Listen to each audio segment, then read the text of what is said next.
오늘은 여러분들과 함께 성결정과 성염색체 관련된 얘기를 해보도록 할게요. 성에 관련된 거는 매우 중요하죠. 우리 생물에 있어서 성이라고 하면 매우 정말 그 다음 세대를 유지하는 중요한 도구이기도 합니다. 이 장에서는 성이 어떻게 결정되는지 성 결정 메커니즘까지는 아니지만 여러 유형이 있는 그 유형들을 좀 살펴보고요. 더 중요한 거는 성염색체 관련된 유전들, 여러분들이 잘 알고 있는 그런 유전에 대해서 얘기해 보도록 하겠습니다. 아실 수 있는 내용이에요. 자, 여기 지금 여기 수컷과 암컷 새가 이렇게 있죠. 굉장히 자연스러운 모습입니다. 왜 제3의 성은 없을까? 4의 성은 물론 요즘 그 성과 관련돼서 남성과 여성이 이분법적으로 구분하는 것은 옳지 않다라고 하는 주장도 많긴 하지만 어쨌든 자연계에서는 남성 아니면 여성 이렇게 두 개의 성으로 대부분 존재하게 됩니다. 자, 성결정. 굉장히 우리 생물계에서는 특히 동물계에서도 마찬가지고요. 동물, 식물 뭐 마찬가지로 이 성 결정하는 게 매우 복잡합니다. 우리 생물의 제가 아까 동물 생리 시간에 얘기했지만 생물의 매력은 너무 예외가 많다는 것이죠. 성 결정일 수도 있어도 굉장히 많은 예외가 있습니다. 자, 여기 이 섹션에서는 우리가 성 결정의 여러 가지 메커니즘들에 대해서 좀 살펴볼 건데요. 먼저 성 결정이라고 하는 것은 뭐냐면 남성이 될지 여성이 될지 결정하는 거예요, 여러분. 성 결정. 그래서 지금 여기에서는 간단하게 얘기하지만 동물 생리 시간에 만약에 맨 마지막 챕터를 하게 된다고 하면 성의 여러 결정 단계들이 있습니다. 뭐 유전적인 성, 그다음에 생식기의 성, 뭐 이런 굉장히 여러 그 유형들이 있는데요.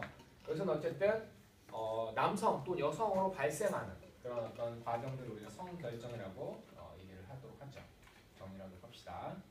그래서 이제 많은 종에 있어서 많은 이 생물 종에 있어서 아무래도 성 결정은 이 성염색체에 의해서 좀 이게 결정이 되는 경우가 많습니다.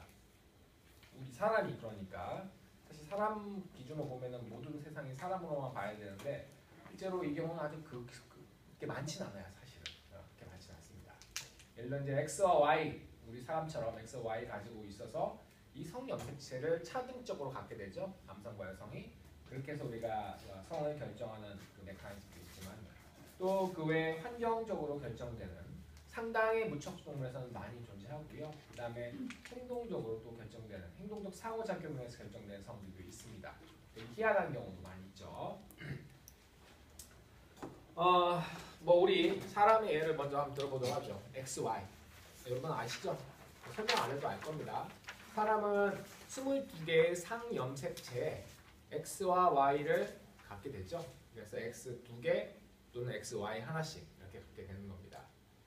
그리고 이때 X, Y는 바로 이 남성이 정자에 각각 들어 있습니다. 그러니까 옛날에 뭐 여자들 칠거지약이라고 해서 조선시대 때 아들을 못 낳으면 막 쫓겨나고 이런 얘기 들어본 적은 있죠. 그게 어이가 없지만 그게 여성의 잘못은 아니에요. 사실 남성의 잘못이긴 합니다. 물론 그 남성이 일부러 이렇게 X염색체, Y염색체를 자기가 마음대로 조절할 수 있는 그런 상황은 아니었겠지만 어쨌든 근본적으로 원인으로 따지면 어쨌든 남성의 정자에 대해서 성이 결정되는 거예요. X, Y 시스템에서. 우리가 이제 남성에 대해서 X, Y에서 우리가 헤테로가메틱 섹스라고 얘기를 하는데 이형 배우자성 성이라고 이형 배우자성 성이라고 하는데요. 그냥 서로 다른 성염색체가 있으면은 남성, 같은 염색체가 있으면 여성 이런 경우가 됩니다. 그래서 서로 다른 성염색체니까 헤테로가메틱 섹스라고 얘기하고요. 서로 같은 염색체니까 호모게메틱 섹스라고 얘기를 하게 되겠습니다.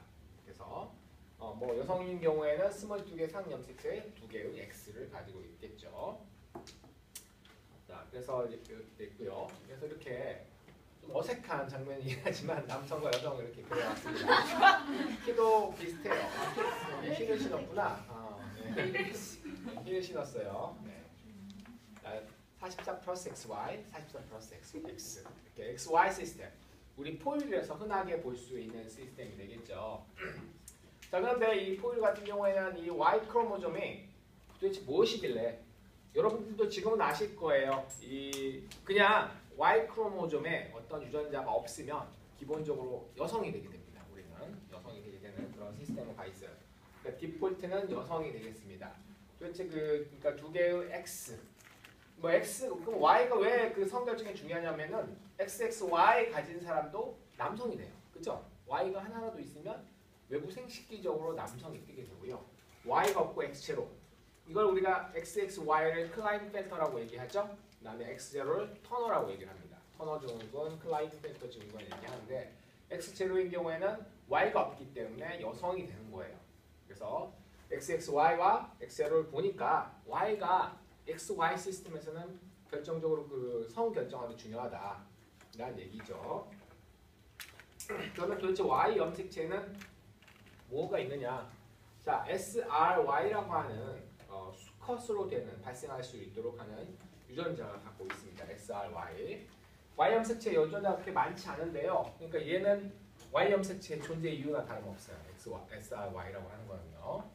SRY가 뭔가 봤더니 트랜스크립션 팩터입니다. 트랜스크립션 팩터가 돼가지고 얘가 있으면 그 남성의 정관 있죠? 수정관을 형성할 수 있도록 도와준대요. 그러니까 남성 여성의 발생 과정에 초기에는 남성의 관과 여성의 관 두 개가 다 존재합니다. 그러다가 하나가 퇴화하게 되죠. 그렇죠? 하나가 퇴화하고 나머지 그 하나가 퇴하면 상대방의 성꽃이 퇴하면 그 성을 갖게 되는 것이죠. 그래서 이제 뭐 볼프관과 그다음에 밀러관 여러분 아마 들어보셨을 거예요. 그 관들 중에 하나가 퇴하면 한쪽 성이 되는 거예요. SRY는 그때 기능을 하게 됩니다. 자, 여기 X 제로 섹스 디터미네이션 시스템이 있어요. 특히 이제 곤충에서 굉장히 흔한데요. X제로. 곤충도 일반화시킬 수 없습니다. 여러분들이 나중에 이 유전학에서 흔하게 다룰 초파리라고 하는 곤충은 XY 시스템이에요. 그런데 여기 XY 시스템하고 초파리 XY하고 우리 포유류의 XY가 달라요. 예를 들어 아까 우리가 XXY면 어떻게 됐어요? 우리 포유류에서는요? 남성이었죠. 물론 불임이긴 하지만 남성이 됩니다. 근데 초파리에서 XXY 하면 여성이 돼요. 초파리도 우리 XY인데 왜 그러냐면 여기 이 메뚜기에서도 보면 알겠지만요. X의 비율이 매우 중요합니다. 그러니까 초파리에서는 Y가 있든 없든 상관없어요. 그러니까 Y에 남성으로 가는 유전자가 있는 게 아니라 X의 비율이 중요해요. XY라고 하면은 X가 하나밖에 없는 거죠. XXY면 X가 두 개가 되는 거예요. X가 비율이 1이면은 남성, 2면 여성이 되는 게 이 초파리에서 나타나는 패턴이고요. 마찬가지로 메뚜기에서도 비슷해요. 메뚜기에서도. 메뚜기 같은 경우에는 X제로면 남성, 얘 같은 경우 Y 염색체 자체가 없어요. XX면은 여성이 되는 겁니다. 그러니까 X가 하나가 있느냐, 두 개가 있느냐에 따라서 남성과 여성이 결정되는 게 곤충에서의 약간 그 일반적인 패턴이라고 볼 수가 있습니다. 그래서 자, 여기서 이 메뚜기에서는 어떻게 바로 이 X의 어떤 그 전체 그 오토점 그 상염색체에서 X와 상염색체의 비율이 같다고 하면 피메일이 되고 상염색체에 비해서 절반이라고 하면 메일이 되는 그런 시스템이 되겠습니다. 이렇게 보시죠. 똑같아 보여요, 그죠? 좀 물론 다르긴 합니다. 수컷과 곤충의 수컷과 암컷. 여러분들이 곤충을 그다지 썩 좋아하진 않을 거라고 생각합니다. 좋아하세요? 아니죠. 곤충 팍 잡으면 다리가 막 두두두 떨릴 때가 있어요. 이렇게 막 걔가 몸이 바싹 나는데 막 이렇게 다리가 이렇게 다리 근육이 이렇게 계속 활동 전이가 생겨가지고 부들부들 떨리는 경우가 있는데 어쨌든 여기 곤충의 다리는 튼실해 보이긴 합니다만 자, 곤충의 수컷과 암컷을 구분하는 부분은 배의 맨 끝부분을 보면 알아요. 곤충의 곤충 같은 경우에는 색식기가 배의 맨 뒤에 있어요. 그래서 수컷 같은 경우에는 이제 약간 집게처럼 생긴 모기 같은 경우는 제가 연구를 해봤는데 집게처럼 생긴 찔러 넣는 그 삽입관이 있고요. 집게처럼 생겨가지고 이렇게 붙잡는 그런 데가 있어요. 수컷은. 암컷들 같은 경우에는 그런 건 없는데 또 많은 곤충의 암컷들은 여기서 이제 성적으로 성숙하게 되면 산란관이 나옵니다. 산란 이렇게 뾰족 튀어나오는 게 있어서 이거를 이렇게 어디 흙에다가 넣던지 예를 들어 그 기생벌들 있죠? 기생벌들 나나니벌 같은 기생벌들 같은 경우에는 곤충 그 애벌레 보면 찔러넣어요. 산란관. 그래서 거기다 알을 낳죠. 그래서 이제 그 수컷과 암컷의 특징들을 성체가 되면 비교적 구분할 수가 있습니다. 자, GW 시스템은 주로 조류에서 발견된 시스템이에요. 여러분들도 아마 이미 일반 생물학 책 같은 데서 공부를 해봐서 아실 거예요. 그 다음에 일부 어류에서도 GW 시스템이 나타납니다. 그래서 자 이거는 남성이 같은 염색체를 가지고 있어요. 성염색체 GG. 그 다음에 여성이 GW 이렇게 갖고 있습니다. 어제 어떤 라디오를 들었는데 이거는 수업과 전혀 상관없이 G 하니까 생각나니까 어떤 라디오를 들었는데 그 라디오에서 어떤 여자 여자의 뭐죠? 진행하는 사람이 Z라고 하니까 옆에 남성 진행자가 Z 옛날 사람이군요. 옛날에는 Z라고 많이 했었어요. 근데 요즘 다 G라고 하죠. 네, G. 그 여자가 그래요. G하고 구분이 안 되지 않냐고 얘기를 했죠. 썰렁하죠, 여러분. 네. 자, GG, GW 이렇게 GG 이렇게 얘기해야 되나요? 자, 여기 그래서 수탉과 암탉 이렇게 보이시죠? 자, 수탉과 암탉의 이제 성 차이는 어디에서 나와요? 외부성? 여기에서 나오죠? 이렇게 벼슬하고 여기 이거 뭐라고 해야 되나 이거? 이거에서 큰 차이가 납니다. 턱 말고 여기 주름 이렇게 나오는 거 있잖아요. 턱수염처럼 나온 거 크죠? 네, 굉장히. 자, 우리보다 염색체가 훨씬 많아요. 76개 상염색체 플러스 GG, 그다음 76 플러스 GW 이렇게 갖고 있습니다. 자, 여기까지 하면 재미없죠? 네. 재미없습니다. 굉장히 많은 성결정 방식이 존재해요. 굉장히 많습니다. 자, 일단 여러분들이 아마도 알 수 있을 것처럼 이 벌목 또는 개미목이라고 하는 벌, 말벌, 개미 같은 경우에는 좀 다르게 결정이 되죠. 그래서 꿀벌 같은 건 예를 들어 봅시다. 꿀벌은 수펄과 그다음에 일벌에는 그 암펄에는 일벌과 여왕벌이 있습니다. 근데 수펄 같은 경우에는 헤플로이드, 단수체예요, 여러분. 단수체. 그래서 모든 염색체를 절반만 가지고 있습니다. 얘들 같은 경우에. 그러니까 수정되지 않은 알을 낳게 되면 바로 이게 수펄이 되는 거죠. 수정된 알을 낳게 되면은 암펄들이 되게 되는데 이 경우에는 이제 디플로이드가 돼요. 그리고 여러분도 알겠지만 이 워커비랑 퀸 사이에서는 유전 이렇게 특별하게 퀸이 대단한 유전자를 갖고 있는 게 아니라 그냥 운이에요, 운. 저때 퀸이 죽게 되면요, 퀸이 죽으면 퀸이 내고 있던 그런 페로몬이 사라져요. 페로몬이 사라지면 얘들은 그 육아를 일벌 중인데 애기 키우는 애들 있잖아요. 새끼들 양육하는 애들. 그러면 퀸의 그 전에 이제 자기 여왕의 어떤 채취가 사라지게 되면 얘들 머릿속에 어떤 프로그램이 되냐면 그러면 로얄 젤리를 먹여라 이런 그 프로그램이 되어 있습니다. 그래서 그 중에 이제 그 키우고 있는 애 중에 일부를 선택해서 로얄 젤리를 먹여서 여왕을 키우게 돼요. 그러니까 거의 후천적으로 결정이 되는 그런 시스템이 되겠죠. 어쨌든 살아있을 때 여왕이 살아있을 때는 안 돼요. 그게 여왕이 이제 페로몬을 내 가지고 다른 애들을 이제 지배를 하게 되는 것이죠. 자, 그래서 이제 이렇게 돼 있고요. 자, 여기 여러분 혹시 스타크래프트 좋아하는지 모르겠지만 스타크래프트 보면 드론이 있어요. 드론이 보면 일하는 애들 있잖아요, 그죠? 일하는 애들은 사실 일하는 애들이 아니라 수펄이 드론이에요, 여러분. 수펄이 드론이라고 하는데 거기서는 수컷들이 일을 하나 봐. 거기서 보면 저그 종족에서 이 드론이 이렇게 돼 있고요. 겉으로 보면 거의 구분이 안 되죠, 여러분. 근데 얘는 침이 없어요. 여러분 제가 분류 시간에 얘기를 했나 모르겠네. 암펄들은 침이 있습니다. 그죠? 침 있는 거 알죠? 벌 팍 쏘이면 아파요. 안 쏘여보셨나 보네. 되게 아파요. 근데 그 침이 사실은 슬픈 스토리가 있어요. 무슨 스토리냐면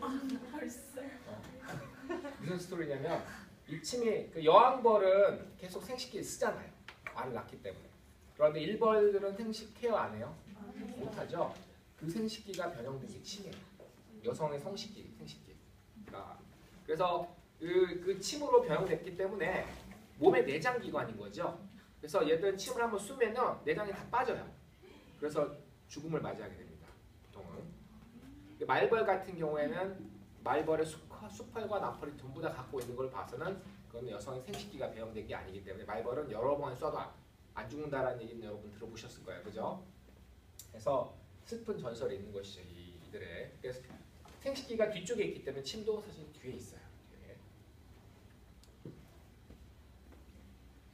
자, 그 다음에 이제 환경에 의해서 결정되는 애들이 있는데요. 여러분들이 분류 시간에 배웠을 겁니다. 크로코다일 같은 경우에 특정 온도 이상과 이하에서 남성, 여성이 결정되는데 여기는 또 크로코다일과 비슷하게 생긴 엘리게이터죠. 크로코다일과 엘리게이터 구분하는 건 제가 동물 분류 시간에 설명했는지 기억나실지 모르겠어요. 기억나요? 무슨 수업을 안 들어? 아, 그렇구나. 자, 크로코다일과 엘리게이터는 같은 악어로 우리가 번역이 되긴 하지만 완전 좀 달라요. 생긴 게 다르고요.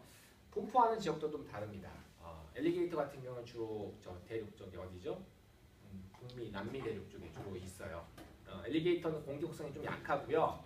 크로코다일은 이 아시아 지역에 있는 악어, 그 다음에 나일 악어가 굉장히 유명합니다. 크로코다일이 있는데 크로코다일 같은 경우에는 좀 더 공격성이 강하고 사람도 잘 공격한다고 합니다.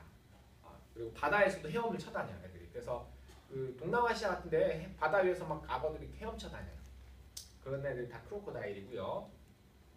어쨌든 아메리칸 엘리게이터 같은 경우에는 얘들이 33도 부화할 때 아래 부화 온도가 33도 근처면 여기서 보면 메일이 됩니다. 수컷이 되고요. 여기에서 올라가거나 이보다 더 높거나 더 낮은 온도에 있게 되면 피메일이 됩니다. 그래서 암수가 온도에 결정돼요. 자, 이렇다는 얘기는 얘들의 암수의 결정 메커니즘이 유전자에 있지 않다는 얘기죠. 그런 애들이 있습니다. 자, 엘리게이터와 크로코다일 구분하는 방법은 여기서는 잘 안 보이는데 얘들이 입 다물었을 때 잘 보입니다. 입 다물었을 때 옆면을 보게 되면요. 자, 엘리게이터와 크로코다일의 큰 차이 중에 하나는 뭐냐면 윗턱과 아래턱. 우리로 치면 이 위와 이 아래가 되겠죠. 그러니까 얘를 삐죽 튀어나왔잖아요. 턱이 두 개가 윗턱과 아래턱이요. 그죠? 윗턱이 엘리게이터가 훨씬 더 커요. 그러니까 윗턱과 아래턱의 크기 비가 엘리게이터가 위가 더 커요. 그러니까 얘가 입을 딱 다물면 윗턱이 아래턱을 다 덮어요. 이렇게. 이해가시죠? 더 크기 때문에 딱 덮기 때문에 얘들 옆에서 보이는 이빨들은 다 윗이빨밖에 안 보여요. 이렇게 윗이빨. 그런데 크로코다일 같은 경우에는 윗턱과 아래턱 크기가 비슷해요. 그래서 다물면은 윗이빨과 아랫이빨이 동시에 다 보입니다. 그러니까 어떤 곳에서는 아랫이빨, 어떤 곳에서는 윗이빨 이렇게 보이기 때문에 담은 모습에서 볼 수 있고요. 위에서 보게 되면 혹시 악어를 이렇게 위에서 쳐다보게 되면 얘들의 그 앞모양이 아까 엘리게이터는 위가 훨씬 더 크다고 그랬잖아요. 그래서 이 윗턱이 약간 이렇게 크고 둥그러워요. 이렇게. 그런데 크로코다일은 뾰족하고 삼각형으로 되어 있어가지고 아래턱과 크기가 비슷합니다. 그렇게 구분할 수 있어요. 자, 또 희한하게 결정되는 애 있어요. 그 행동적으로 결정되는 애들이 있는데 여러분 클라운피쉬 아시죠?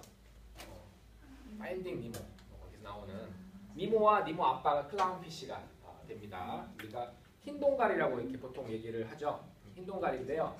흰동가리는 되게 그러니까 그 아빠가 사실은 나중에 엄마가 되는 거예요. 일단은 부화하게 되면 수컷으로 부화합니다. 아래서 부화하게 되면 수컷으로 태어나요. 웃음 이런 경우 많습니다. 그런데 수컷이 태어나가지고요. 자, 여기 프로탄드로스 허마프로다이트라고 얘기를 하는데요. 허마프로다이트는 암수 한 몸이란 뜻이에요. 자, 프로트는 먼저란 뜻이에요. 앤드로스는 수컷이라는 거예요. 그러니까 먼저 수컷이 되고 나중에 암컷이 되는 웅성선수. 어렵다. 수컷의 성이 먼저 성숙한다. 선숙이에요. 웅성선수. 프로탄드로스 허마프로다이트가 그런 뜻입니다. 그 얘기는 뭐냐면 얘들 태어날 때는 수컷으로 태어나요. 그리고 그 무리에서 이렇게 암컷이 사라지잖아요. 그러면 그 중에 제일 큰 수컷이 암컷이 됩니다. 성이 변해요. 그거는 왜 그러냐면 이런 경우가 자연계에서는 굉장히 흔합니다. 처음에 수컷으로 태어나고 나중에 암컷이 되는데 일단 암컷은 덩치가 있어야 돼요. 왜 그러냐면 알을 만들려면 많은 자원을 투자해야 되잖아요. 근데 작은 애들이 알을 만들면 거의 생사지경을 헤매겠죠. 보통은 어느 정도 커지고 성숙해야만 그 알을 낳는 자원을 충분히 자기가 갖고 있을 수 있습니다. 그렇기 때문에 이 경우는 이제 암컷이 되는 건 뒤에 되는 것이죠. 여기 클라운피쉬가 그렇고요. 물고기들의 성은 정말 예측하기가 어렵습니다. 척추동물에서 가장 뿌리에 있죠, 물고기가. 우리 척추동물의 진화의 시작은 물고기 어류에서 시작됐잖아요. 물고기 지금까지 봤던 모든 성 방식이 다 존재해요. X, Y 시스템도 있고요. GW 시스템도 있고 아까 곤충에서 봤던 시스템도 있고 온도에 의해 결정되는 애들도 있고 지금 여기서 보는 것처럼 시기에 따라 변하는 애들이 있어요. 너무너무 다양해요. 물고기 같은 경우에. 그래서 물고기는 어류 같은 경우에는 한마디로 정의하기 굉장히 어려운 그런 시스템입니다. 모든 우리 척수의 뿌리가 다 물고기에 있기 때문에 그래요. 되게 다양한 애들이 존재하죠. 흰동갈이 있죠. 그래서 여러분들이 혹시 가게 되면 니모 아빠가 사실 엄마가 나중에 된단다 이런 얘기 학생들한테 얘기해주면 재밌어 하겠죠, 여러분. 네? 니모를 모른다고? 그런데 최근에 몇 년 전에 또 하지 않았었어요? 아, 도리. 도리예요, 걔 이름은? 네. 그럼 니모 멤버들 안 나와요? 걔는 파란색인데. 아, 그 삼촌 기억해? 아, 네, 맞아요. 그거예요. 알겠어요. 자, 식물 같은 경우에 식물도 사실 식물은 동물처럼 그렇게 단순하지 않아요. 매우 복잡합니다. 여러분들 알겠지만 식물은 예를 들어 암나무가 따로 있고 숲나무가 따로 있는 식물이 있죠. 암수 개체가 따로 있는. 그리고 암수 개체가 한 나무에 있는 한 식물에 있는 경우도 많긴 한데 예를 들어 한 식물 안에 암꽃과 수꽃이 같이 피는 경우도 있고요. 또 한 식물 안에 꽃 안에 암꽃과 수꽃의 조직이 같이 있는 경우도 있죠. 매우 복잡합니다. 그래서 이제 보시게 되면 이제 대부분 암수 한 몸이고요. 암수 딴 몸이 있긴 하지만 굉장히 여기서 얘들의 메커니즘 자체가 예를 들어 여기 화이트 캠피언이라 불리는 이 식물 같은 경우에는 메일이 XY, 피메일 XX예요. 우리처럼 비슷하지만 굉장히 이거에 의해서 다 결정되지 않아요. 다른 종마다 굉장히 성 결정 방식이 너무너무 다르기 때문에 일반화할 수 없어요. 그래서 우리는 이번 챕터에서 동물에 대해서 주로 얘기할 거예요, 여러분. 네, 식물을 무시하는 게 아니라 식물은 이 성이라고 하는 게 그다지 큰 의미가 있는 것 같진 않아요. 여기 은행나무 암컷, 수컷 골라가지고 암나무 안 심잖아요. 냄새 때문에 성 결정하는 그런 거는 이제 좀 의미가 있겠지만 보통은 암꽃과 수꽃이 다 같이 피거나 아니면 다 한 꽃 안에 다 있기 때문에 또 걔들이 걔들이 너희들 이 짝짓기 하지 마 이렇게 한다고 또 안 할 것도 아니고 알아서 다 합니다. 동물도 역시 알아서 다 합니다. 역시 가르쳐주지 않았는데도 다 알아서 잘 해요. 자, 두 번째. 자, 여기서부터는 이거는 약간 임용 같은데 나올 수 있습니다. 우리가 노지스 컴펜세이션 여러분들 들어본 적 있죠? 특히나 우리 포유류 같은 경우에는 X 염색체를 두 개, 암컷은 두 개, 수컷은 하나만 갖고 있잖아요. 근데 X 염색체는 매우 중요한 염색체예요. 거기에는 생존의 필수인 유전자들이 굉장히 많습니다. 자, 많아도 좋고 많을수록 좋은 거 아니에요? 유전자 산물이 절대 그렇지 않습니다. 그렇다고 하면 왜 다운 증후군이 생겼겠어요? 다운 증후군은 21번 염색체죠? 21번 염색체가 3개 있으면 오히려 2개 있는 것보다 못한 표현형이 나올 수 있잖아요. 굉장히 지능적으로도 좀 약간 좀 저해가 되고 그러니까 유전자 산물이 많다고 그 개체에 더 좋은 영향을 끼치지 않습니다. 적당한 양이 있어야 돼요. 자, 그래서 이 도지즈 컴펜세이션이라고 하는 개념이 나오게 돼요. XY 같은 이런 경우 우리 포유 같은 경우에는 그래서 X 염색체 하나를 불활성화시키죠. 네, X 염색체 하나를 불활성화시킵니다. 그래서 그 불활성화 관련된 얘기를 한번 해보고요.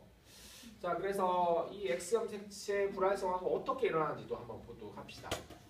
이런 부분들이 최근에 시험에 나오기도 했어요. 지스트라고 하는 유전자가 몇 년 전에 아마 피텍 나왔을 것 같아요.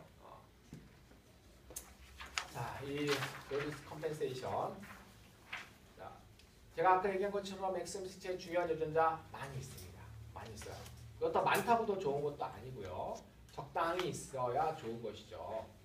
그래서 이 X 염색체 상에 있는 암수가 서로 X 염색체 가지고 있는 개수가 다른데 그러면 어쨌든 암수가 제대로 발생하고 제대로 생장하기 위해서는 그 X 염색체 산물들을 일정하게 유지시키는 게 매우 중요합니다. 그래서 보상을 하는 거죠. 일종의 이 보정을 하는 겁니다. 그래서 X 염색체 수 차이가 나는 것들을 우리 상위 염색체 이 유전자의 균형을 맞추게 돼요. 종마다 매우 다양한 방식으로 이걸 이루어옵니다. 일부 같은 어떤 종 같은 경우에는 예를 들어 X가 하나 부족하죠. X가 부족하기 때문에 X와 X보다 얘는 이거를 2배로 늘리는 거예요. x의 3번을 2배로. 그래서 암컷이랑 맞춥니다. 암컷은 정상대로 하고요. 또 어떤 경우에는 반대로 x가 2개가 있으니까 x 하나를 죽여서 반으로 줄여가지고 하게 됩니다. 우리가 알고 있는 포유류 같은 경우는 여기에 해당이 되겠죠. 그래서 이 경우에 흔하게 나타나는 거에 X 크로모점 인액티베이션, X 염색체 불활성화가 나타나게 돼요. 그쵸 여러분? 네. 자, 이 C 엘레강스 얘기가 나오는데 C 엘레강스 같은 경우에는 이 X가 2개가 C 엘레강스는 여러분 성이 2종류가 있긴 한데 C 엘레강스는 그 뭐가 있어요? 여성하고요. 암수 한 몸이 있죠. C 엘레강스는 남성이 없어요. 여성하고 암수 한 몸이 있습니다. 그래서 조금 달라요 우리랑. 여기 나오죠. 자, 우리 태반 포유류, 플라센타 매멀 같은 경우에는 우리 일반적인 포유류를 얘기합니다. 이 경우에는 female XX, male XY. 그다음에 마수피얼 매멀 같은 경우, 마수피얼 매멀은 유대류라고 하죠. 유대류, 주머니 갖고 있는 애들. 얘들도 XXXY를 가지고 있어요. 자, 이 경우에는 우리 그 태반 포유류 같은 경우는 우리처럼 X 염색체 하나를 불활성화시켜요. 그래서 수준을 맞춥니다. 그러니까 하나를 다운시켜가지고. 자, 그리고 이 유대류 같은 경우에는 아빠한테서 온 X 염색체가 무조건 불활성화됩니다. 여기 우리 잠시 후에 배우겠지만 우리 X 예를 들어 여성 여러분들 X 2개 갖고 있으면 아빠한테서 하나, 엄마한테서 하나 받죠? 그러면 아빠한테서 받은 거, 엄마한테 받은 게 랜덤하게 불활성화돼요. 그렇죠? 처음에 수정란에서 불활성화되는 게 아니라 이게 16세포기, 32세포기 가면서 불활성화가 랜덤하게 됩니다. 그래서 랜덤하게 된 그 불활성화의 후손 세포들은 전부 다 같은 X 염색체가 불활성화되는 것이죠. 자, 그 다음에 이제 이 드로스필라 멜라노가스티 같은 경우에는 XXXY가 되는데요. 자, 이 경우에 이제 X가 하나밖에 없잖아요, 수컷이. 그럼 얘가 2배가 돼서 맞추게 되는 그런 상황이 되겠고요. 그 다음에 C 엘레강스는 자, X0가 죄송합니다. 그 메일하고 그 암수 한 몸이 있어요, 지금.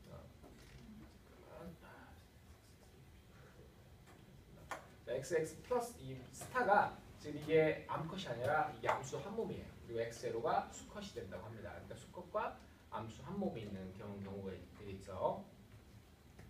그래서 이 C 엘레강스 같은 경우에는 각각 이 X 2개 갖고 있잖아요. 암수 한 몸이. 그러면 각각을 50% 다운시켜가지고 수를 맞추게 됩니다. 수컷과 이런 식의 어떤 그 결정 방식이 있어요. 자, 그러면 우리 포유류에서 X 염색체가 수준이 낮춰지는 것을 어떻게 사람들이 이제 처음에 생각했냐면은 처음에 이 메리 라이언이라고 하는 사람이 1961년도에 가설을 세웁니다. 뭐냐?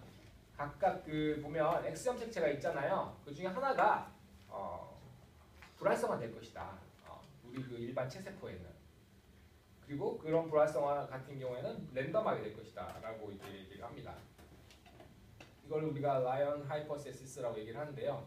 이거에 대한 이제 근거로서 여러분 바 버틀램이라고 한 사람이 바바디라고 한 거를 바가 이제 자기 이름 따가지고 이렇게 바바디를 했는데 바소체 어떤 책에서는 이렇게 돼 있어요. 각각의 그 체세포를 살펴보게 되면 진하게 염색된 X 염색체 하나가 있어요. 진하게. 그러니까 더 응축된 그걸 우리가 바바디라고 하고 응축됐다는 얘기는 그 안에 유전자 산물이 발현이 될까요? 안 될까요? 안 되죠. 안 되게 되는 그런 상황이 되겠습니다.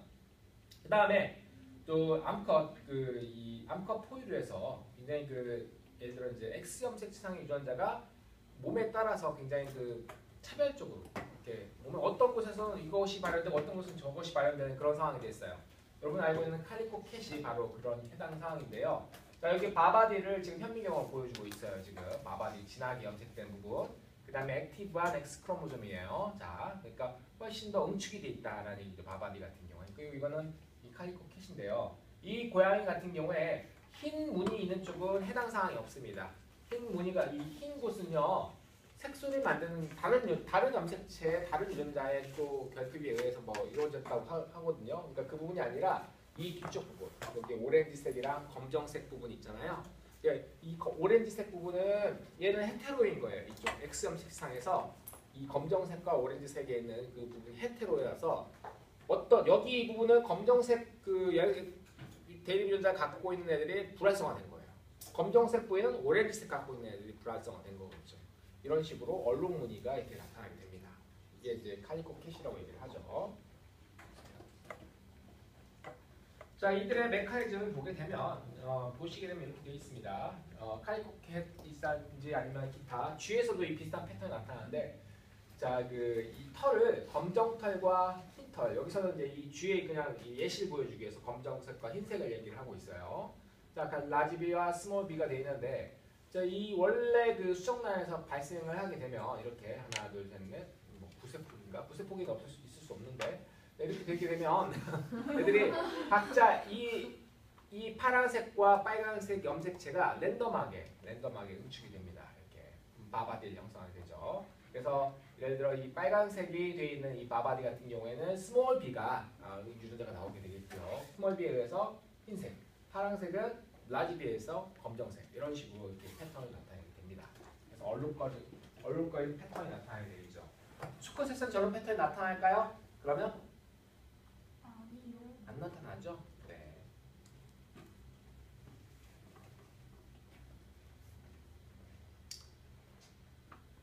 자, 이걸 또 시험에 내는 사람들도 있더라고. 보니까 하여튼 우리 대학 교수님들 시험 문제 만들 때 어디서 저런 부석자들 이런 것들 막 찾아가지고 여러분들이 그러니까 이런 거에 강해야 시험을 잘 볼 수가 있어요. 자, 사람 같은 경우 정상적인 사람은 46XY, 46XX인데요. 자, 이제 클라인펠터 같은 경우에 XXY가 되었잖아요. 그죠? 이 경우에는 자, 남성임에도 불구하고 바바디가 생겨요. 그죠? 두 X가 있으니까 한 X가 응축이 되게 됩니다. 터너 같은 경우는 여성이지만 바바디가 없어요. 당연하죠. 있으면 안 되죠. X 하나가 응축이 돼가지고 사라지게 되면 어떻게 되죠? 이 사람은 죽어요. 그 다음에 트리플 X 같은 경우에는 두 개의 바바디가 생기게 됩니다. 자, 이렇게. 그래서 X 염색체 하나를 유지할 수 있도록 매우 노력을 하게 되는 겁니다.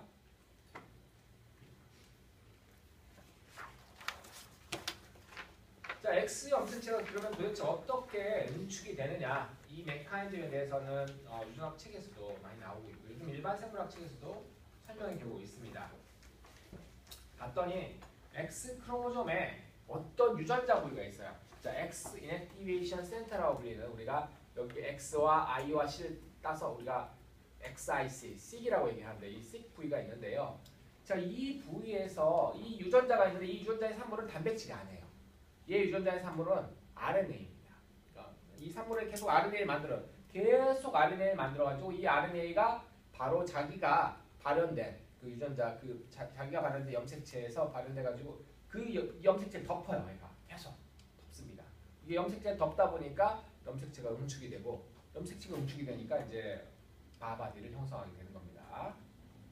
그래서 보시게 되면 이제 뭐 처음에 이제 X 크로모즘이 어떻게 될지 어떤 X 크로모즘이 인액티베이션 될지 선택이 되고요. 그다음에 선택된 X 염색체에서 이 지스트라고 불리는 이 지스트라고 불리는 유전자에서 이 유전자가 발현이 돼가지고 RNA가 계속 쌓입니다.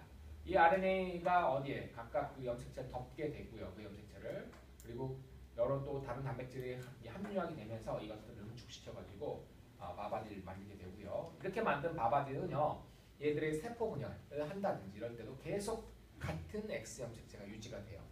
저는 어떻게 되는지는 정확하게는 잘 모르겠지만 그렇게 유지가 된다고 합니다. 그래서 하나의 그러니까 예를 들어 16세포기에 X 염색체가 이넥티베이션 랜덤하게 된다고 하면 얘가 랜덤하게 돼서 얘가 만들어낸 수많은 딸 세포들이 있죠. 그럼 전부 다 동일한 X 염색체 이넥티베이션이 발생하게 됩니다. 그래서 이렇게 C기라고 하는 부분이 있는데 여기서 이제 이렇게 이 시스트에서 만들어진 RNA가 이 C를 중심으로 먼저 쌓이고요. 이게 다 퍼져요. 다 덮어가지고 바바디를 만들고 얘의 딸 세포는 전부 다 같은 염색체의 바바디를 만들어내게 되는 겁니다. 여러분 좀 궁금한 거 있지 않아요? 그러면 우리가 배웠던 혈우병은 뭔가? 혈우병은 여성한테는 XX 두 개가 있으니까 제가 아까 문제 던졌잖아요, 여러분. 혈우병 같은 경우는 그러면 이넥티베이션 돼야 되는데 인액티베이션 돼야 되죠. 그러면 여성도 예를 들어 여기서는 혈우병, 여기서는 아닌 거. 그러니까 여기는 피 내면 피 안 먹고 여기는 먹고 그래야 되는데 헤테로인 경우에 그런가요? 안 그래요. 안 그렇습니다. 왜 그러냐 봤더니 역시 이것도 예외이긴 한데요. X 염색체 방금 전에 보셨지만 시스트가 생겨도 되면 여기 RNA를 덮어요. 덮는데 이 끝부분까지 완전히 다 덮는 게 아니에요. 그래서 이 끝부분에 있는 유전자들, 혈우병이라든지 생명과 관련된 유전자들은요 발현이 돼요.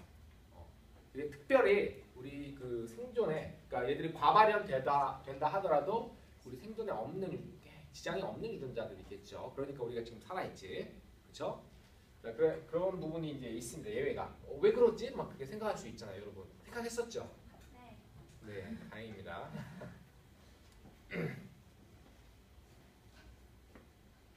자, 포유류에서의 X와 Y 염색체의 특성에 대해서 보도록 할까요? 이제. 자, 여러분 X 성연관 유전자, 그래서 이런 얘기 들어본 적 있죠? 그래서 이 특정 유전자는 X 염색체 상에 있거나 Y 염색체 상에 있어요. 그래서 Y 염색체, X 염색체 연관, Y 염색체 연관 유전자라고 얘기를 합니다. 그렇죠?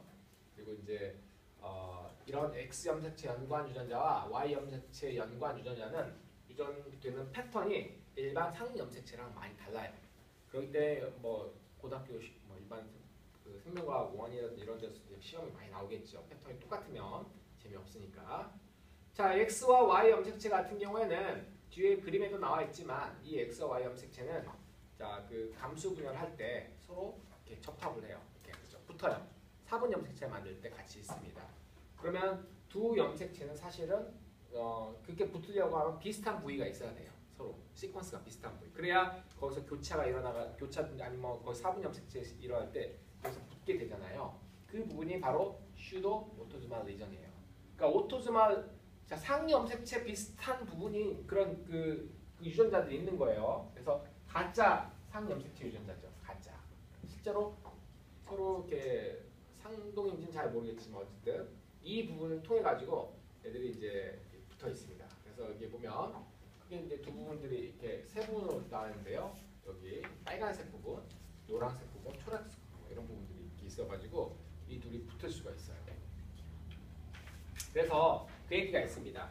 X 염색체는 Y 염색체는 X 염색체의 퇴화된 형태라는 얘기가 있어요. 그래서 그 남성과 여성 처음엔 여성밖에 없었는데 남성이 생기게 되면서 이제 이 염색체 하나가 이렇게 점점 축소되면서 소실되고 하면서 이제 이 중에 이제 돌연변이에 의해서 남성을 만드는 유전자가 생기고 그래서 됐다는 얘기가 있는데 중요한 건 이 Y 염색체가 지금도 갈수록 줄어들고 있대요. 점점. 그래서 어느 순간 여러분 때는 아니지만 미래의 어느 순간 우리 사람의 남성을 찾아볼 수 없는 시기가 올 수도 있습니다. 박수? 아니에요, 여러분. 여성들만 존재하면 또 재미가 없을 것 같아요. 다이나믹하지 않아요. 네.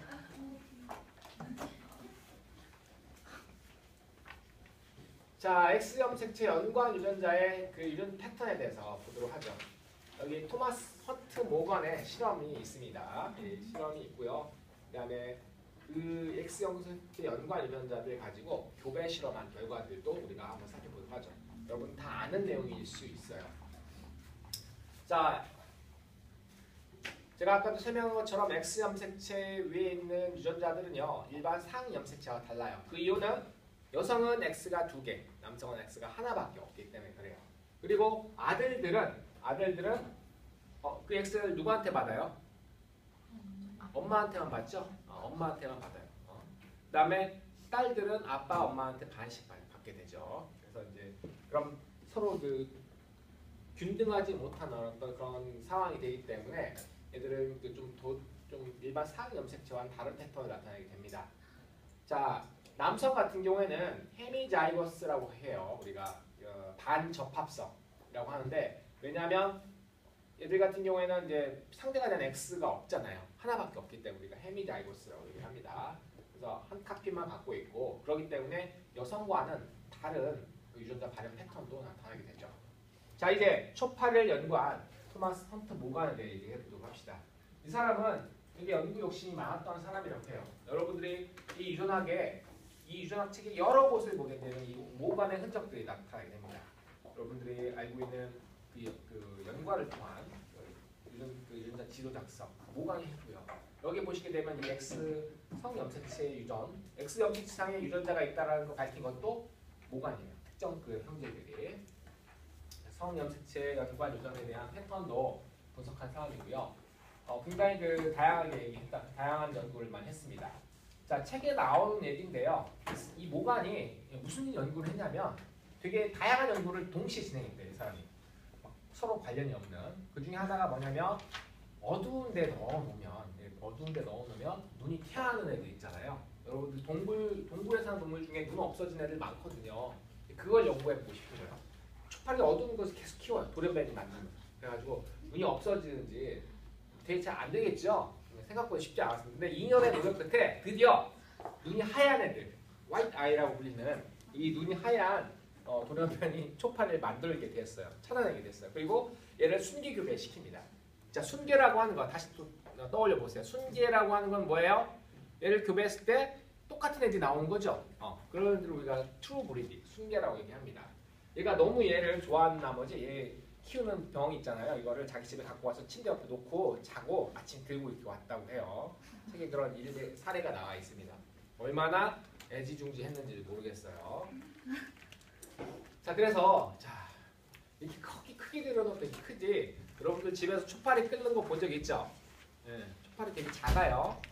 초파리 굉장히 그 연구하기는 좋습니다만 어쨌든 역시 파리긴 파리니까 파리 막 부더기도 막 끼고 그러죠. 키우면. 이 초파리 같은 경우에는 이 사람이 어떤 실험을 했냐면 이 초파리 수컷의 흰 눈을 가진 수컷. 자, 초파리가 흰 눈이면 화이트 아이니까 스몰 W로 표시를 합니다. 스몰 W. 그리고 야생형을 우리가 W 플러스로 표시를 합니다. 여기서는. 이거는 유전학자마다 표현하는 방식이 다 달라요. 어떤 사람은 크게 대문자, 소문자 표현하겠지만 이제 플러스 그냥 없는 표시 이렇게 플러스 그냥 이렇게 표시하기도 합니다. 자, 여기 보게 되면 이 초파리 수컷은 흰눈, 초파리 암컷은 빨간 눈 교배시켜요. 그랬더니 F1은 다 빨간 눈이 나왔어요. 암수를.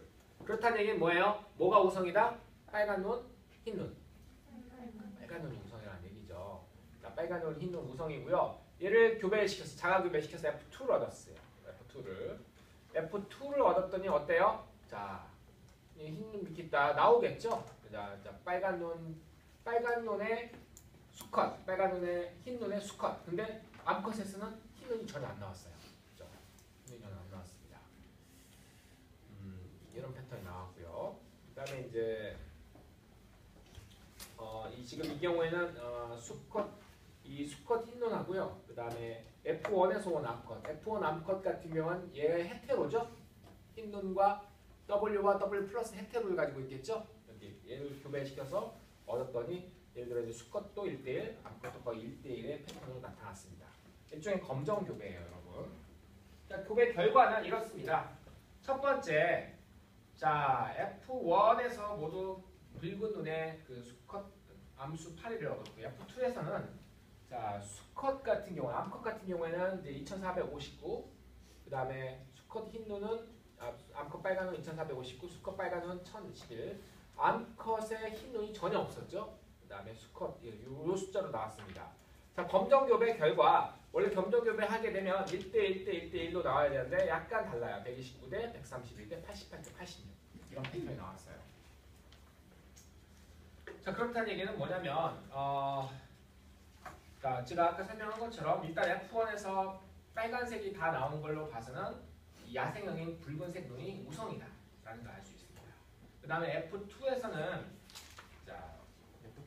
예상대로라고 하면 여러분 우리가 X, Y 지금 X 형태상에 있다는 걸 알고 있죠?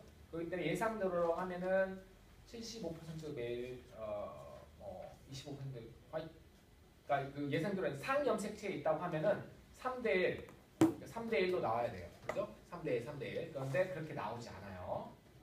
그렇기 때문에 이거는 뭔가 X 염색체에 있다는 걸 볼 수가 있습니다. 그러니까 x 염색상이 있다는 걸 알고 우리가 퍼넷 스퀘어를 한번 그려봐요. 퍼넷 스퀘어. 이 경우에는 F1의 메일과 F1의 피메일을 같이 지금 붙여놓은 거예요. 그러니까 F1 피메일은 헤테로죠. W 플러스와 W를 갖고 있는 헤테로가 되겠고 x 염색 두 개. 메일 같은 경우에는 x 하나만 갖고 있고요. 그 다음에 y를 갖고 있죠. 나머지 x 대신에 이렇게 표시를 하게 됩니다. 퍼넷 스퀘어는 이렇게 그려요. 그래서 그리게 되면요.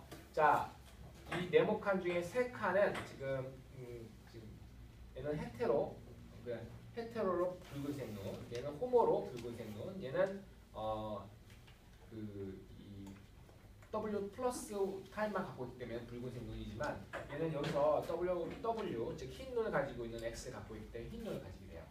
예상대로 하면 3대 1이 이렇게 나와야 돼요. 지금 여기도 보면. 그러니까 수컷은 반반, 암컷은 전부 다 야생형이 나와야 됩니다. 그런데 보시게 되면 3대 1 대신에 4.4대 1이 나왔어요. 다시 얘기하면 무슨 얘기냐면 원래 여기서 1대 1대 1이 뭐 대충 나와야 돼요. 지금 보면 매일 흰 눈 메일하고 이 붉은 눈 메일이 1대 1로 나와야 되고 물론 암컷들은 전부 다 붉은 눈이 나와야 되긴 하겠지만 예상대로 하면 이게 1대 1이 아닌 것이죠. 지금 보면 3대 1이 아니라 실제로 정상적인 눈을 가진 애들 다 합쳐봤더니 약 그 정상적인 빨간 눈인데 그 다음에 흰 눈을 가진 비율이 3대 1이 아니라 4.4대 1의 비율이 나온 거예요. 4.4대 1. 왜 그런가 봤더니 흰 눈을 가지는 게 뭔가 얘들은 지금 이거는 사실 지엽적인 내용이에요. 이 지엽적인 내용인데요. 나중에 조사해 보니까 흰 눈을 가지게 되면요, 이게 다른 효과도 있어요. 그러니까 어렸을 때 발생 시기에 치사율이 높여요. 흰 눈 돌연변이 유전자가요, 대립 유전자가. 그렇게 해서 실제로 3대 1로 예상돼야 되는데 4.4대 1이 나오는 그런 상황이 되게 됩니다. 자, 검정교배. 여러분 검정교배 아시죠? 뭐 할 때 쓰는 거죠 이게? 그래요. 표현형이 일단 그 뭐죠? 우열 관계에 있는 것들 있잖아요. 근데 예를 들어 우열 관계에 있는 그 유전자, 그 대립 유전자가 있는데 예를 들어 뭐 호모로 우선 표현형, 그다음 헤테로로 우선 표현형을 나타내는 애들 있죠. 그러니까 겉에 표현형만 보면 얘들의 유전자형을 알 수가 없어요. 호모인지 헤테로인지, 그렇죠? 그런 애들을 밝히기 위해서 뭐하고 교배시켜요? 열성이랑 교배시키죠, 그렇죠? 열성이랑 교배시켜가지고 하는데 이 경우에도 테스트 크로스 검정 교배를 하게 됩니다. 그래서 메일 같은 경우에는 이 F1 피메일이에요. F1 피메일 아까 봤던 그림에서 F1 피메일과 그 다음에 메일 같은 경우에는 열성이니까 자 X 하나에 W를 갖고 있는 거예요. 피메일 같은 경우에는 F1이니까 헤테로로 가지고 있죠. 이렇게 해보니까 그 메일과 피메일이 각각 1대1로 전부 다 야생형과 돌연변이요. 야생형과 돌연변형이 나타나야 돼요. 그런데 해보니까 이게 실제로 아까 그림 그 사진 보게 되면 원래 메일도 1대1, 피메일도 1대1 나타나는데 레드 아이가 화이트 아이보다 훨씬 더 많이 나왔죠? 역시 같은 효과라고 합니다. 같은 효과로 아무래도 흰 눈을 가진 대립 유전자를 가진 경우에 훨씬 더 서바이벌 레이트가 낮아졌던 것으로 우리가 이렇게 설명을 할 수가 있어요. 저렇게 하는 거 이렇게 저런 건 문제 내면 어려운데 굉장히 저런 문제는 나오진 않아요 사실은. 왜냐면 저런 거 이제 공부한 사람만 알 수 있기 때문에 일반적인 내용이 아니라. 자 이제 초파리 말고 사람하고 개한테 나타나는 특징을 한번 보도록 합시다. 뒤센 근위축증이라고 하는 뒤센 근위축증, 뒤센 머스큘라 디스트로피라고 하는 이런 질병이 있어요. 유전병. 개와 사람이 둘 다 나타나게 되는데요. 이거는 이제 어렸을 때 근육이 퇴화하는 질병이에요. 근육이 퇴화. 그러니까 사람 같은 경우에는 한 3살 때부터 나타나고요. 이게 또 얼마나 귀여운데 그 3살 때부터 그 질병이 나타나는 게 너무 좀 끔찍하긴 하지만 3살 때 나타나서 30을 넘기지 못한다고 합니다. 근육이 위축이 되게 되면요. 여러분 아시겠지만 제가 누차 얘기했어요. 동물 생리 시간에도 얘기했고 뭐 여러 개 얘기했는데 근육이 위축되게 되면 호흡이 제일 문제가 되죠. 호흡근도 골격근에 해당되니까. 그래서 호흡을 못해서 결국은 죽게 됩니다. 또 여기 그 근육의 어떤 부분에 문제가 생기냐에 다르지만 심장에도 역시 문제를 일으킬 수 있어요. 이 경우에는 디스트로핀이라고 하는 단백질, 디스트로핀이 뭐냐면 이 근섬유를, 그러니까 근세포를 유지시켜주는 그런 이 근육의 구조를 유지시켜주는데 필요한 단백질이라고 하는데, 이 부분에 이제 이 DMD를 가지고 있는 사람들은 이 부분에 돌연변이 대립유전을 갖고 있는 거예요. 근데 이게 X염색체 연관 열성 유전자가 되겠습니다. 그래서 남성보다는 여성에서 훨씬 더 덜 나타나죠. 거의 잘 나타납니다. 그리고 뭐 그 중에 이제 일부가 이제 보인자일 수도 있어요. 캐리어. 자, 보시게 되면 자, 여기 가계도죠. 가계도인데 여성들 같은 경우는 사실 알 수 있는 방법이 없어요. 보인자인지 아닌지. 다만 우리가 아들들 같은 경우에는 그 표현이 드러나죠. 이렇게 보면. 그러면 이 아들이 표현이 드러난 걸로 봐서 이 엄마는 당연히 보인자로 생각됩니다. 그렇죠? 아빠한테는 안 오잖아요. 그러니까 이 경우 그러면 이제 이 엄마의 여동생 있잖아요. 지금 여기 여동생이에요. 지금 3-4 같은 경우 이 사람이 보인자인지 아닌지 알 수 있는 방법은 없어요. 왜냐하면 이 사람 자손이 여기 안 나타났기 때문에. 자손이 그리고 여기 당연히 여기 남동생 같은 경우에 지금 이 위축증이 나타났죠. 그러니까 이 엄마들, 이 두 사람의 엄마는 보인자가 되는 거예요. 그리고 이 엄마의 또 그 오빠를 보니까 병에 걸렸었어요. 그러면 이 엄마도 보인자가 되는 거예요. 자, 이런 식으로 따져가지고 지금 여기 여성들의 보인자 패턴 나타나는 것이지, 여기에 보인자로 표시되지 않은 사람들이 정상이라는 얘기는 할 수가 없습니다. 그렇죠? 여기 2-4도 보인자일 수도 있어요. 겉으로 보면 표현형은 일단 멀쩡해요. 그렇기 때문에 이렇게 표시한 겁니다. 이 엄마한테 받았으면 X염색 하나를 받았으면 보인자가 되는 거고요. 그렇지 않았다고 하면 정상이 되겠죠. 근데 지금 현재 이 값에 대해서는 알 수 있는 방법이 없어요.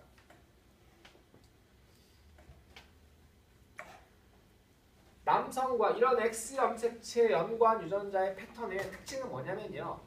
남성과 여성을 바꿔서 하는 교배. 우리가 멘델에서 제가 얘기를 했었죠. 멘델 같은 경우에는 혹시 이 수술과 암수를 바꿔가지고 표현을 했다고 했었어요. 왜냐하면 성이 주는 영향을 판단하기 위해서 그렇게 얘기했었습니다. 그 사람 굉장히 꼼꼼하고 철저한 사람인 거죠. 그래서 그걸 우리가 상호교배, 리시프로칼 크로싱이라고 얘기를 합니다. 이 상호교배를 통해 가지고 하는데, 상염색체 상에 그 해당 형질이 있다고 하면 상호교배의 결과는 똑같아야 돼요. 하지만 성염색체, X염색체 상에 있다고 하면 이 상호교배를 했을 때는 패턴이 다르게 나타납니다. 당연하죠, 여러분. 그래서 볼까요? 지금 사람 가지고 실험할 수 없으니까 여기 불쌍한 골든 리트리버가 나와 있는데요. 골든 리트리버의 일부 종에서 이 DMD를 갖고 있는 애들이 있다고 해요. 이게 우리 일부 개체들. 골든 리트리버는 한 6주, 7주 정도에 이 질병이 발병해서 3살을 못 넘기고 죽는다고 합니다. 보통은. 얘는 좀 오래 산 것 같아 지금. 자, 이 경우 예를 들어 이제 남성이 질병을 갖고 여성이 정상인 경우예요. 자, 오른쪽 같은 경우는 남성이 정상이고 여성이 질병을 갖는 경우예요. 자, 이 경우에는 이렇게 유전자형 이렇게 여러분 그릴 수 있겠죠? 이렇게. 그래서 각각 이 토네 스퀘어를 그려봐요. 토네 스퀘어를 해보게 되면, 자, 이 경우 남성이 수컷이 표형을 가지고 있고, 그 다음에 암컷이 정상인 경우에는 교배시키면 모두 다 정상인 표형을 나타냅니다. 그렇죠? 그런데 암수를 바꿔보면 수컷은 전부 다 뭐예요?